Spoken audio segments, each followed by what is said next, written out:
Okay. Good afternoon, everyone. My name is Edith Medina with Nevada Legal Services, and today we have Mary Beth Gardner. She has been a volunteer attorney for us for a few years now, and I will go ahead and let her take it away.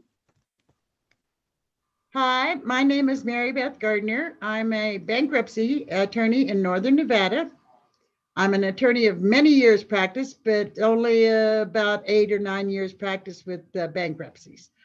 I'm here to talk to you about the 341 meeting of creditors, and I'm going to give you some information, but the thing I want to tell you straight off the bat is don't be scared. Do not be scared. You're not going to be asked any question you don't already know the answer to. And as long as you tell the truth, you're fine. And when it comes to worrying about whether creditors show up, don't worry. Chances are they won't.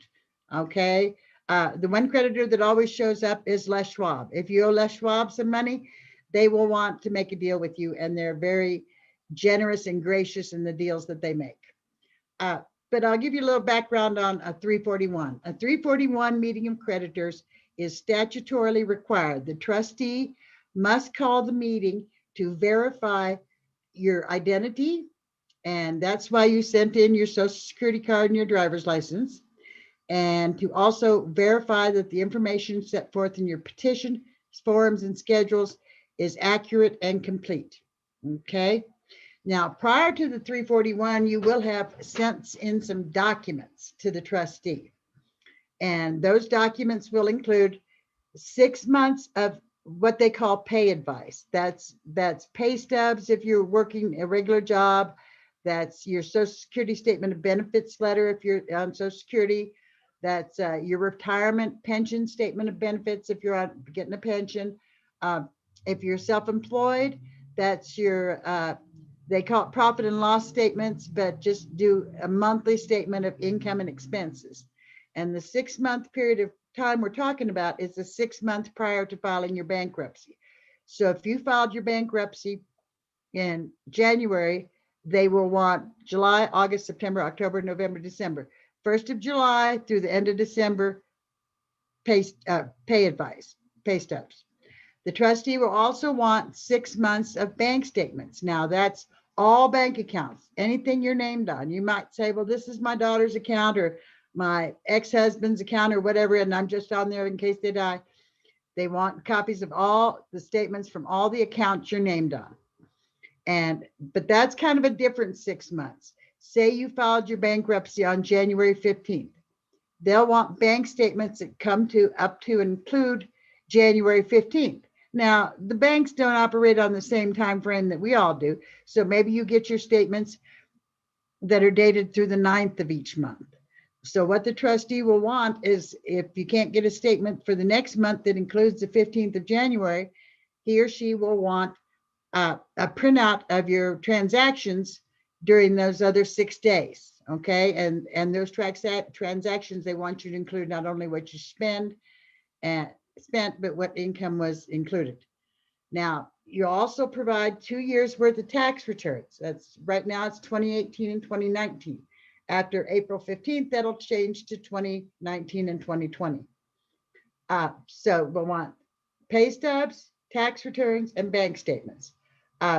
If you have like 401k or an IRA, they'll want to see your most current statement from your 401k or your IRA. Okay. These documents will have all been reviewed by the trustee. Oh, and they also send you a questionnaire. They want you to complete that questionnaire and send that in. Now, the trustees are under no obligation to reach out to you for these documents. You have to take the initiative to provide them. Trustees usually, at least up here in Reno, I'm in the Reno area, will provide an email address if you want to scan them and send them by email. Otherwise, they'll give you a physical address where you can mail them. Prior to COVID, you could deliver them to a place, but because of COVID, you need to mail them either by snail mail or by email. So the way you need to prepare for your meeting of creditors is just to review the papers that you filed, okay? and no, and make sure you send all the documents, because if the trustee didn't get all the documents, he or she may continue the meeting of creditors till a later date. But when the meeting of creditors occurs, you've been given a number to call. So you call that number, it'll tell you you're connected, you put in your password, and then it'll connect you to the meeting, and it'll say you are there along with 11 other participants. You want to mute your phone and sit there and wait till the trustee calls you. And when the trustee calls you, he'll call you by your name, not just your case number. So you should know your case number, but in case you forget it or you get anxious and nervous, he or she will call you by name. Now, what they do is they schedule them every half hour, and there's about anywhere from 4 to 6 every half hour. And that kind of gives you an indication that these things don't take too long. On the simple bankruptcy, the meeting of creditors could take 2 minutes, 3 minutes. On longer ones, on more complicated bankruptcies, or if you have more assets, it might take a little longer. What the trustee is going to do is he's going to put you under oath. He's going to have you raise your hand, right hand, and take an oath. If you do not speak English, please let the trustee know in advance if you can, because there are interpreters, court-appointed interpreters, they'll bring onto the call and will translate for you. But they'll have you raise your right hand, even though they can't see you. I do think in Vegas, they do some of these on Zoom. So in Vegas, you may have to like show your driver's license and your social security number to the Zoom camera. And when it comes to your social security number, and I apologize if I jump around. Some people go, oh my God, I don't have my social security card. I don't know where it is. If you've got a W-2 or a 1099, fairly recent, that shows your social security number on it, that will work. Okay, it has to be something authored officially, not by you. It can't be like, say, oh, here it is on my tax return. You prepared your tax return or had somebody prepare it for you. So that doesn't work. It has to be a document that was sent to you if you don't have your social security card. But that and your driver's license or your current ID, picture photo ID, are what they're going to verify. And if you just have a taxpayer identification number instead of social security number, that's fine. Okay, that's what you show. So those two, they'll verify that information, and then they have kind of a standard set of questions. It'll start out basically, did you review and sign and understand what you filed with the court? Okay, so prior to going to the meeting of creditors, review your paperwork. They will ask you, did you include all your assets and all your debts? Well, sometimes when people don't have attorneys, it's difficult for them to understand what assets are. Assets include, silly as it may sound, your clothes, your household goods, of all the vehicles that your name is on. Now, you may have co-signed for Susie Q on a vehicle, and you're only on it because Susie Q needed a co-signer. Well, still you're on it. So you disclose that and make that known and make the situation known to the trustee. Nothing, and the only thing that can hurt you in bankruptcy is lying. So you just lay it all out there. And when it comes to like things like furniture, you don't need a detailed list, but you need to have said miscellaneous furniture and or household goods and furniture, including, like I do it, I go around the house. A couch, 2 recliners, an entertainment center, 3 beds, 4 dressers, kitchen table and chairs. If you own the place, refrigerator, stove, that sort of thing, microwave. And it is sale value. It is Craigslist yard sale value. So, be realistic with your values. Okay. That when you put all your clothes out in the yard for a yard sale, you're not going to get a bunch of money for them. Okay. So, but anyway, that's your assets. The other thing to include is all your debts. And that means that you don't get, it has to be all your debts. Okay. When it comes to like your car or your cars, and you've got a loan against them, well, you're going to get the chance to reaffirm that loan, but you still have to list it. When it comes to all your credit cards and medical bills and payday loans, you need to put them all in.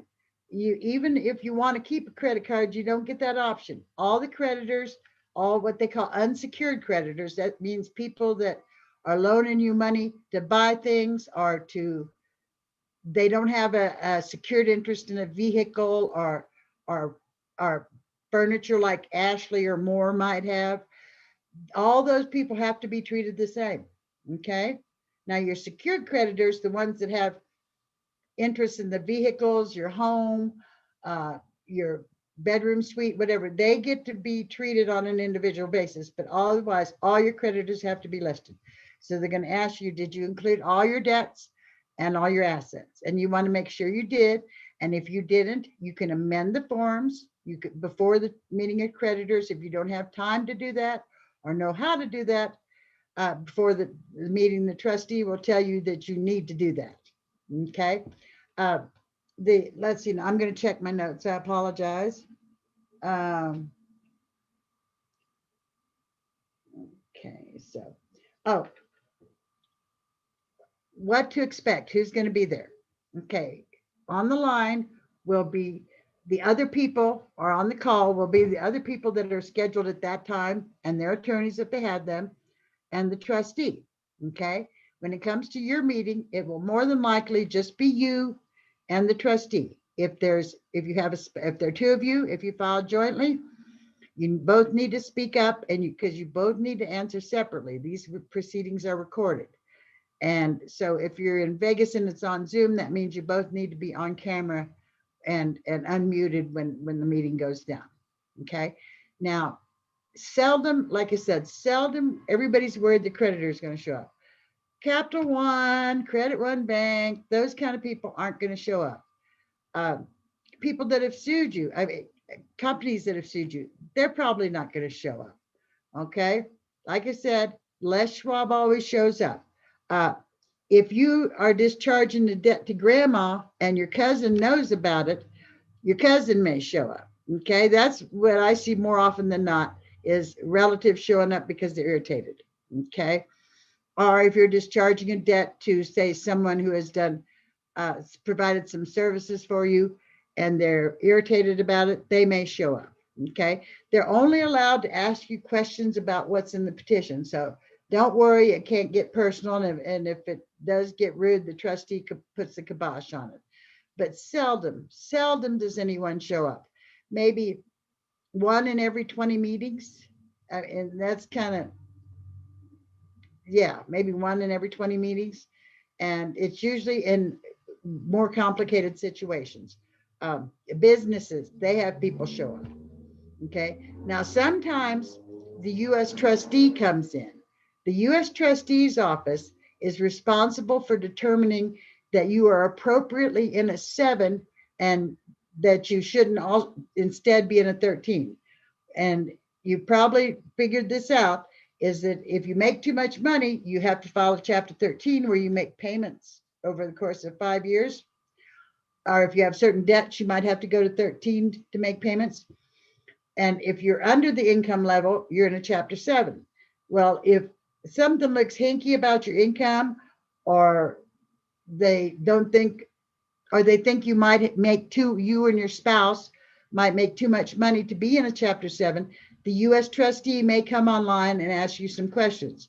And when I say you and your spouse, even if you file a loan without your spouse, you've got to remember we're a community property state. So not only do you include all your spouse's assets on your petition because they're your assets also, you include all their debts because they're your debts also. You also include their income, and you include that on your Schedule I for income, and you also include it on their the means test.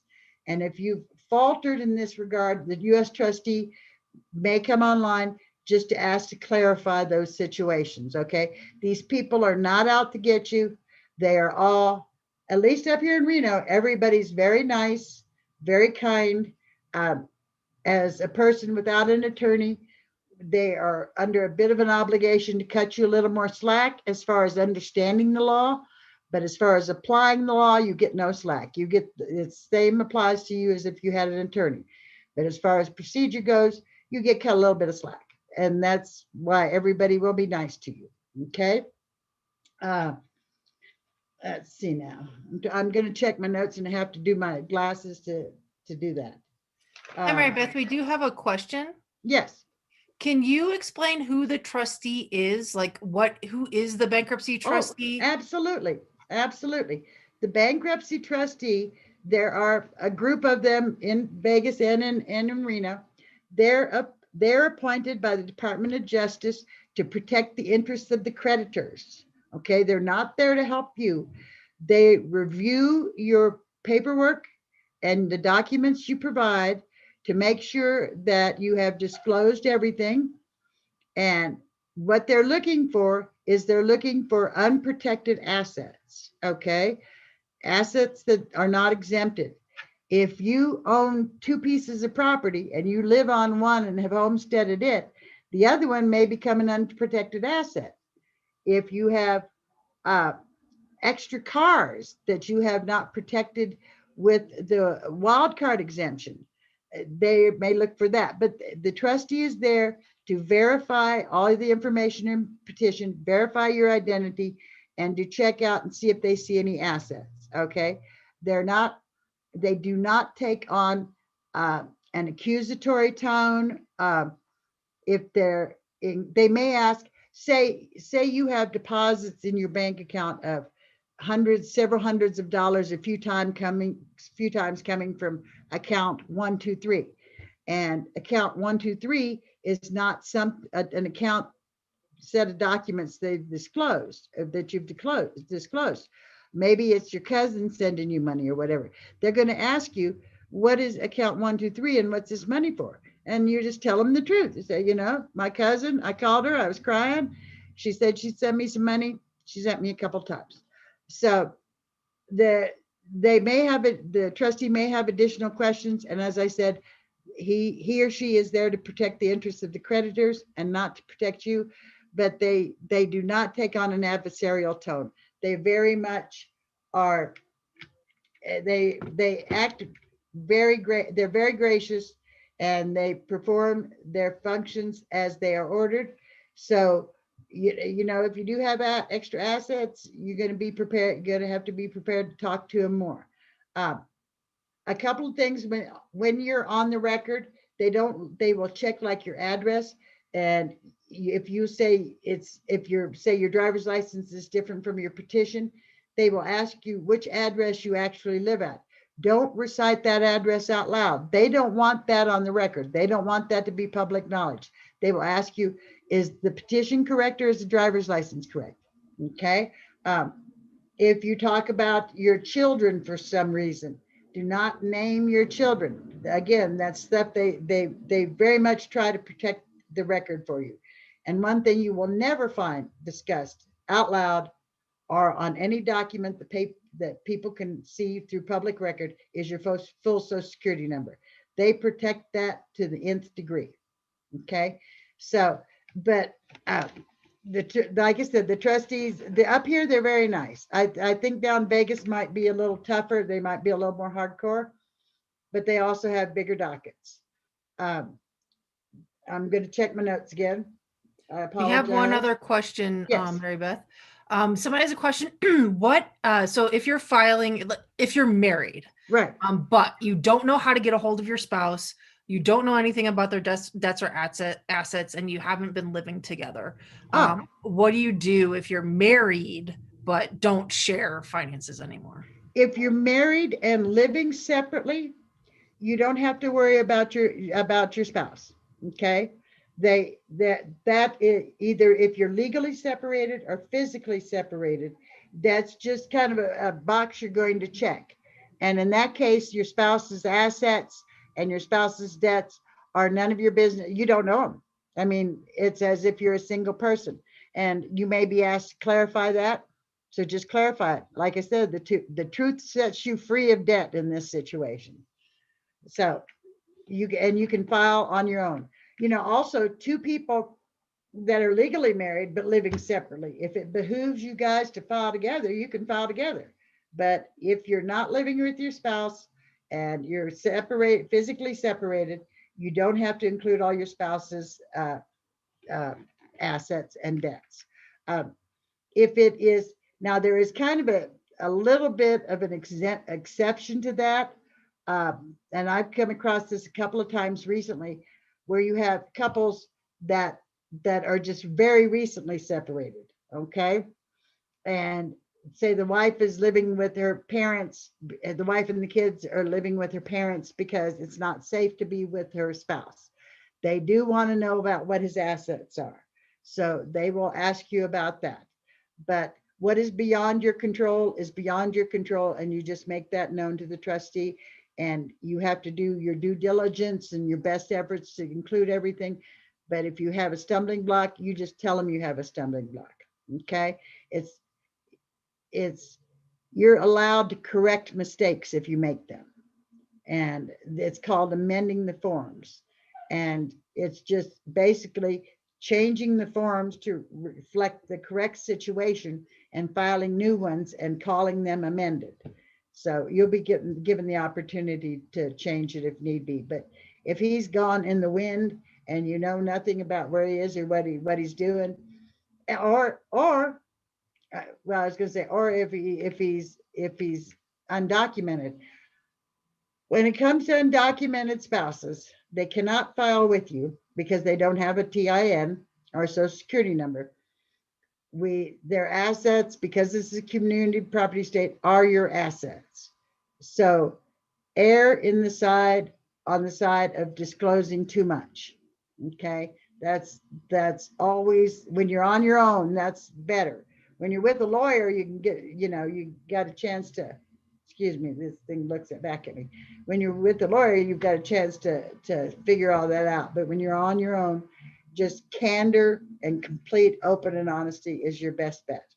Okay. And when it comes to listing all your debts, you do the very best you can.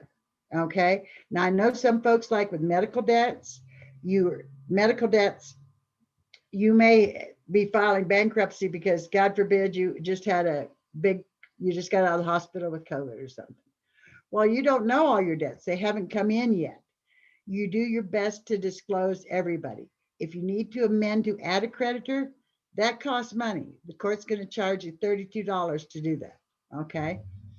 And I'm not sure how they set it up with ProPerp people to make those payments, but that's one of those things where it's got to be paid right then and there. You don't get to make payments on it, and there's no waiver of it. Even if your filing fee got waived, if you need to add a creditor, you're still going to get charged the $32. But the thing of it is, if you do your very best to get everybody you absolutely owe, and then you get your discharge, and a year down the road, up pops, example, Clark County Collection, and they're trying to collect on a Verizon debt or something. And you're like, I didn't even know I owed Verizon any money. Verizon's debt still got discharged in that bankruptcy. It's all your unsecured debt is in this bankruptcy. Okay. All of it, whether you named it or not, but you're under a legal obligation to name everybody you possibly know. So if you think you owe Verizon money, you should have put Verizon in. And then when Clark County comes around to collect, you can go, hey, Verizon's discharged. I'm trying to just check my notes here. I apologize. The lady that did this before me had this beautiful pinpoint presentation, but that's Clark County. We're a little more casual up here in Washoe. Let's see now. Okay, you're under oath. Under oath is a big deal. Under oath is a big deal to all of us in the legal profession. When you raise your right hand, well, you were under oath when you filed your petition and your schedules and all your forms.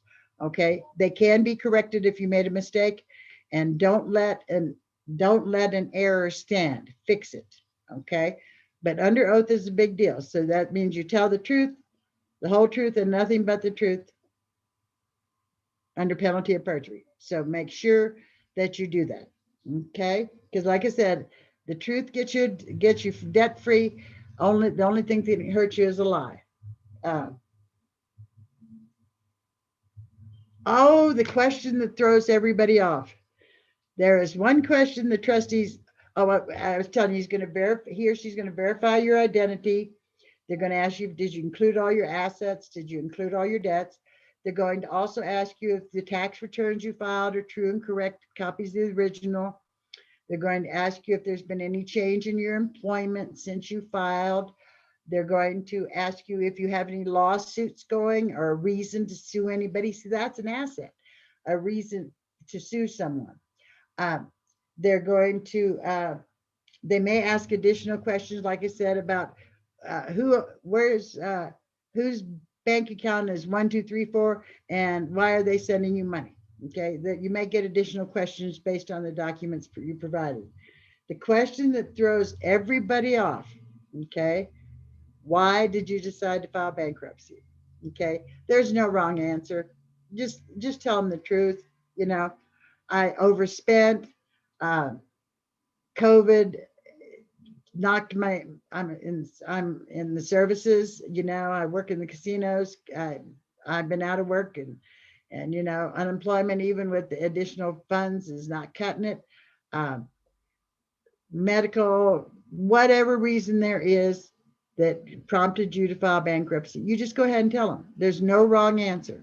Okay, but it just throws everybody for a loop. And as far as people often ask me, can this be done privately? Well, the answer is basically no. You're going to be on this call or this Zoom with the people that are scheduled around your time frame. It is a public proceeding. Any creditor can come. Anybody that knows about anybody can come onto these calls.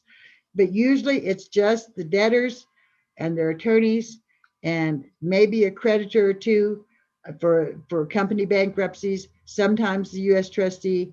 And like I said, just don't be scared. But it can't be made private. That's one reason why they don't let you talk about anything that's particularly private.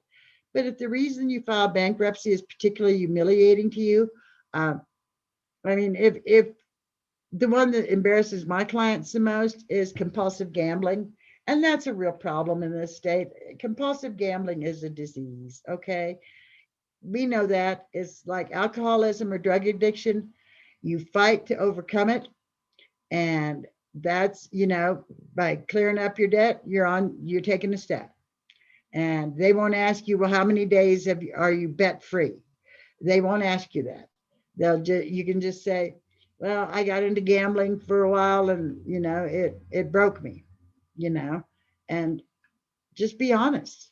Just be honest. Or if it was, you know, another health problem, I think you could probably call alcoholism or drug addiction a health problem that you had to, you know, you had to go away for a while to get better. I mean, people can read between the lines, but it's really just this small little group, and everybody there is in the same boat. So they're not going to be going, oh, whoa, you know, I heard him call Susie Q's case and she said she had a health problem and had to go away for a while. You know, why would they talk about that? Because then somebody's going to go, well, why were you there? So just don't be embarrassed. Yes, Ray. We have another question, if this is a Yes. good time. So somebody's asking about judgments from lawsuits. If you have a judgment against you, can that be discharged in bankruptcy? Absolutely, the judgment can be discharged in bankruptcy. It's an unsecured debt. If they have recorded a judgment lien against you in the county recorder where you live, you can, if that's affecting your homestead, you can get that kind of a lien discharge too. But the debt itself, the fact that it's gone to judgment in justice court or district court doesn't give it any more credence than if it were just still Discover trying to bill you left and right. Okay, so yes, it can be discharged. And as far as discharge, all bankruptcies, Chapter 7 bankruptcies take a minimum of 90 days. So once you get past this meeting of creditors, you've still got 60 days to go. And you got to remember, you need to take your second class. It's a credit counseling class. Teaches you how to deal with credit in the future. But the trustee himself, him or herself, sometimes the same day, sometimes it takes a few days, they issue a report. And it's usually a no asset, no distribution report. It's not something that you get a paper copy of. It's only issued on the computer and the attorneys and the government sees it, but it's just they're finding that you have no assets to go after. If they believe you have assets to go after, they'll talk to you about them, and then they will issue a report that there are assets, and they will call for the creditors to file claims. I have the feeling that most people that are listening to here through Nevada Legal Services do not have the kind of assets that they come after. Timeshares. Timeshares are something that most people want to get rid of because of the service fees. Okay. The trustee will want all the documentation on it, because if you're surrendering it, giving it up, they're going to want to see if they can make money off selling it. Usually they dump it back in your lap and say, we can't make any money. They go up here, they have auctioneers and appraisal houses that value assets that they're looking for. Where I've seen assets in not odd cases, but exceptional cases. I have had a former client who's a trucker, and he has all these semi parts, and the bigger part of a semi sitting in his backyard. Okay, now those are assets that are beyond protecting. Nevada is a very generous state in protecting assets. Okay, we more generous than most states. $500,000 homestead, $1 million 401k, $12,000 in home goods, and that's yard sale value. $5,000 of jewelry, $16,000 of a potential lawsuit settlement for physical injuries. Just a very, and then what we've got is what people call the wild card. It's the miscellaneous. It's $10,000 of anything. This time of year, people are worried about their income tax refund. Now, anything that's on the line that says EIC, there's a certain line on your tax form that says Earned Income Credit, EIC, that is automatically protected. That is protected by the law, okay? The rest of it, you can use your miscellaneous to protect, and that our miscellaneous is $10,000 a person. So it's a pretty darn good miscellaneous. Now, the thing you've got to remember, though, is without an attorney, you've got to do all this yourself. The trustee has no obligation to protect anything.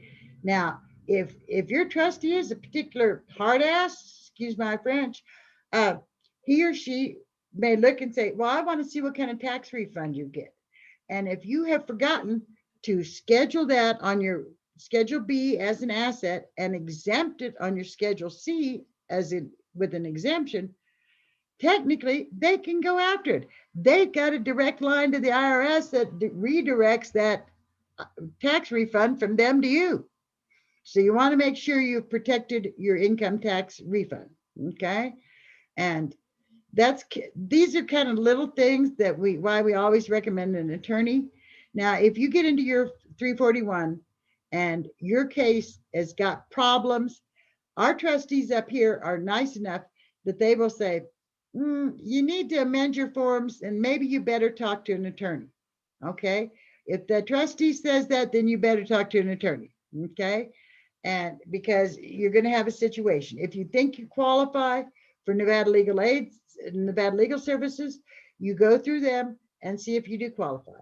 If you don't, my goodness, bankruptcy attorneys are a dime a dozen down there and up here both. Okay. But your meeting of creditors, I think for the most of you, I think you'll get through it and you'll go, oh my God, I didn't realize it was going to be so easy. Back when we actually went into a room and had them, my best friend, I took her through a Chapter 7 bankruptcy, and she was terrified. And from the moment she took the oath to the moment we walked out of the room, she held her breath and she did not pass out. So that gives you an idea how quickly some of these go. Some of these are very pro forma, at least up here, just boom, boom, boom, this, thank you very much, meeting concluded. If the meeting is continued instead of concluded, it will be continued to yet another date that particular trustee is hearing cases. And it's probably because you haven't supplied all the documents they need. When they ask you about count 1, 2, 3, 4, that was really your savings account, and you forgot to send them your 6 months of your savings account statements or 2 3/4 of what your saving account statements. it'll be because they don't have the documents and they need to look over them. Don't think you're being suspect because they want to look at your documents. They are statutorily required to look at these documents. They're only fulfilling their professional responsibility. They're just doing their job. In other words, you are not the enemy. They are not the enemy, but the trustee is there to protect the creditors and not you. So you got to look out for yourself. I'm trying to think. Are there any questions I can answer? I've kind of gone off on tangents. No, those are the only questions that we have right now. Anybody watching, if you guys do have questions, please feel free to ask them. I think, did you want to wrap up now, Mary Beth? We can be on for another minute. I think I've hit the high points. I followed the outline from the prior attorney's pinpoint presentation, and I think I've hit the highlights. The main thing is tell the truth, don't be scared, and there we go. You'll be fine. All right. Hey, well, looks like that's pretty much done it. We don't have any other questions. So thank you, Mary Beth. You're welcome. My pleasure. I'm sorry I look like Mr. Fredrickson from Up, you guys, with long hair. These cameras are they're not flattering at all. I want to open my eyes and show my teeth. Little chin up here. I know, it's I was holding. Just a little vanity going on up here. You look great, Mary Beth, but thank you so much for doing this. We really appreciate it. Oh, not a problem. You guys take care of yourself, and good luck to everybody. And the only thing I will say is when you talk to your friends about bankruptcy, you might tell them it'll be a little bit easier if you get yourself an attorney. Okay, and always remember that Nevada Legal Services is there to help you if you qualify. These girls are great. These ladies are great. Excuse me. Absolutely. No. And you can go to our website, nlslaw.net. We have an online intake form if you want to see if you qualify.